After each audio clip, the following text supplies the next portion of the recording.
sepsis had a lasting effect on me in weird ways. But the fatigue never really eased up, which was what was crazy. So fast forward to 2023, and I was walking down the stairs one day at home, and I got downstairs and I said, I'm dying. I feel like I'm dying. My body is physically dying. And I'm not the greatest patient. I didn't want to go to the ER and all that. I just, I didn't want to do anything really. But on a Friday night, I noticed my right knee.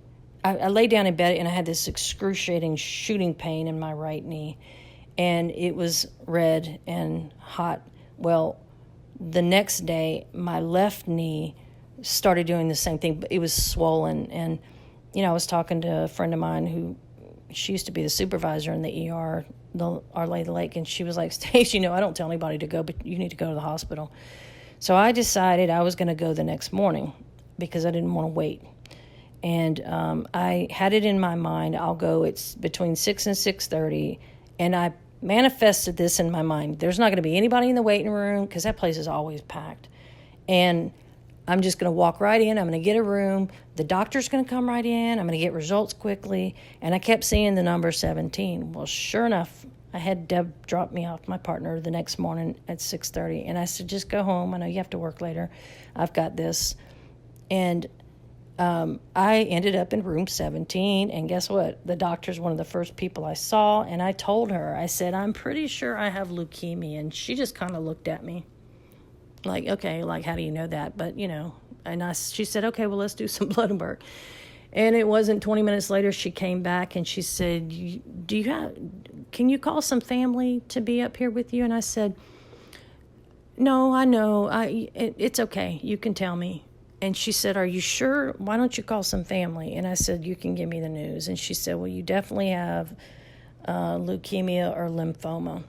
Well, at the time she told me, there was this guy that he was the one that was doing the scope on me, the ultrasounds on me, looking for blood clots in my legs. And he oh my gosh, he's my mom sent him, was my feeling.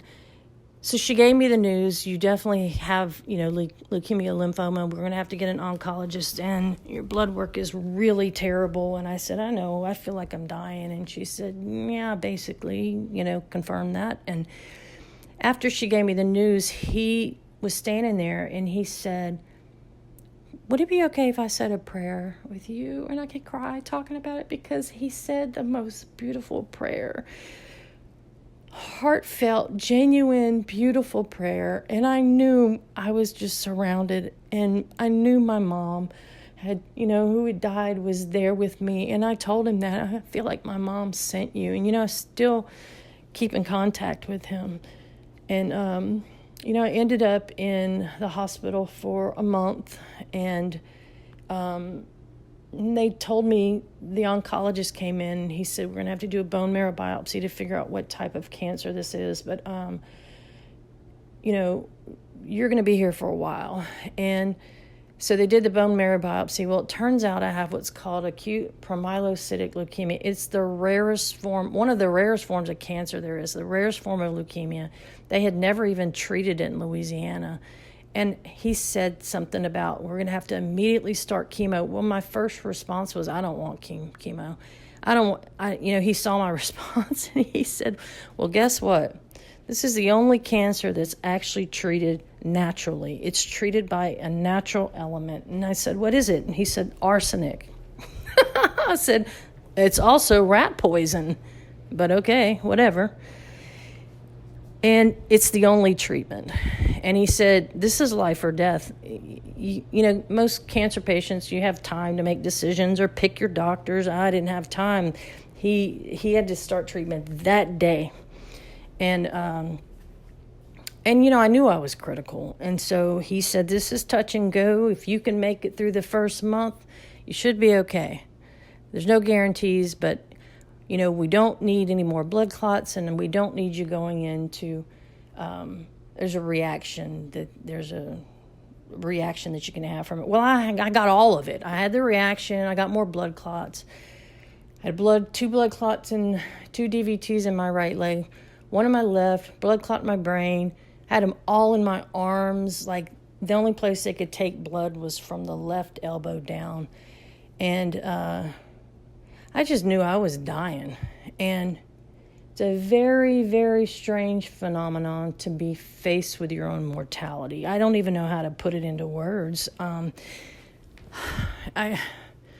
numb at first, grateful that I had answers, hopeful that maybe something would turn around with the fatigue and all of that. It was strange, and it was strange. I don't know how else to put it. I didn't cry the first day, and I was by myself the first night, but then Deb came up and she's like, I just don't want to be at home without you. I just doesn't feel right. So they put us into a suite, and they brought her in a bed, and they treated us so great. It was the staff there, my gosh, I can't say enough good about them.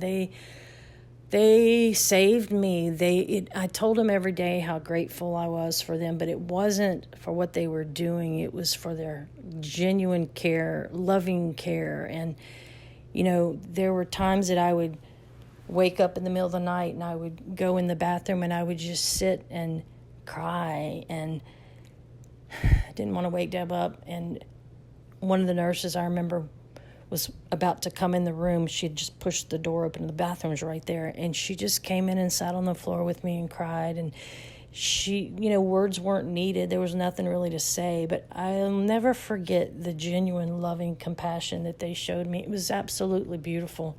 That's a calling. I truly believe that's a calling.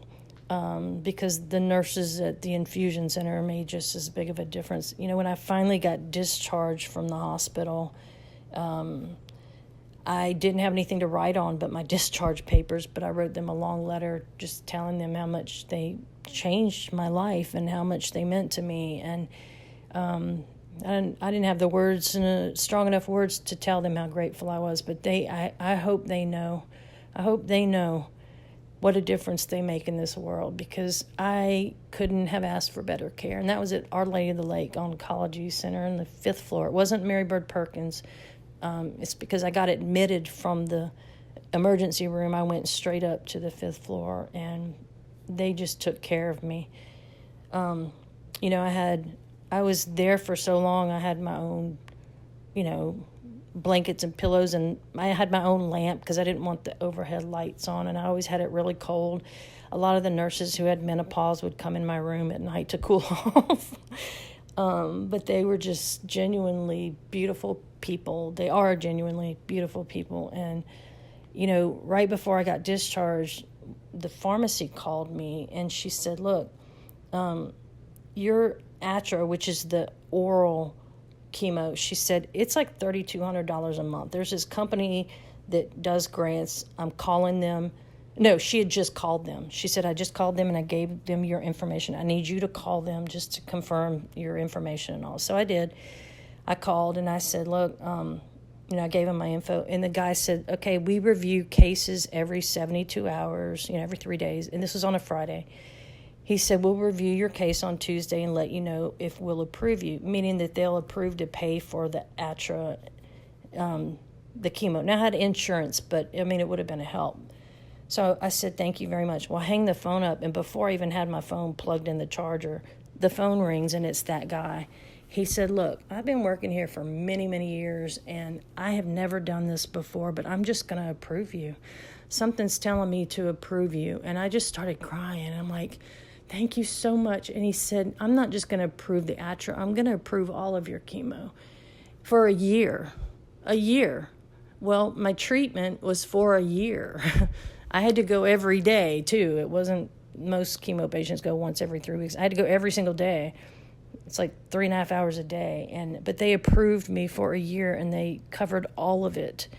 And I was moved I just cried. I'm like, thank you. I'm like, you literally saved my life. And so I hung up the phone and I called the girl back that had called me from the pharmacy. She had been making those phone calls from her personal phone on the way to the airport, New Orleans, about to board a flight. She's running late because she was working on this case for me. And I just bawled. And I said, he approved me. And she's like, what? I said, he just approved it. He didn't even know why. He kept saying, I don't know why I'm approving you. And I said, that was divine intervention. I just called her to thank her. All these little miracles happened along the way. And a couple of weeks into this, maybe not even that long, it hit me all one day. I have cancer insurance. I think I have cancer insurance. I still have a cancer policy from when I worked at EMS years ago. Sure enough, I think Deb called for me, and they said, yep, you still have it. And they said, it's like 25 years old. We don't even offer this policy anymore, but it's still good. And it allowed me to be off of work for a year and to be able to go through this treatment because, again, it was every day. And when I got discharged, my family was trying to figure out, how are we going to get her to chemo every day? And I said, wait. I've got this, y'all. I live 2 miles from the hospital. If I need help, I'll let you know.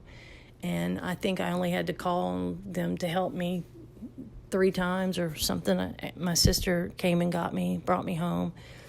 Deb was there with me every single night. She, without fail, she would go to work, go home, tend to the dogs, come up, stay with me, leave, tend to the dogs. She made sure they were walked every day and, spent time with them, but just never complained, not one single time.